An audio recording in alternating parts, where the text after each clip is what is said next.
my lips just get stuck in my teeth.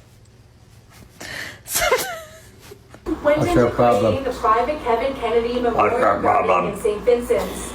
But the biggest... Where is he? Where'd he go?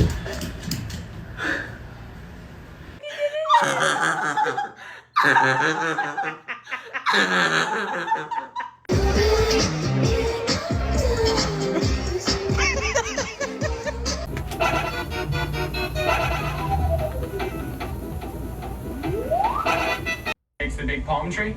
It's gonna be awesome. Can't wait. Just don't need me to go hunt, right?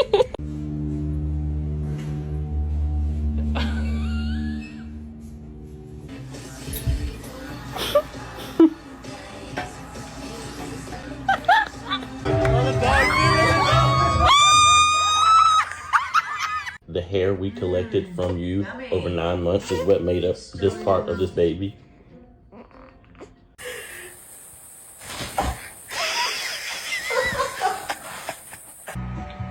Sit.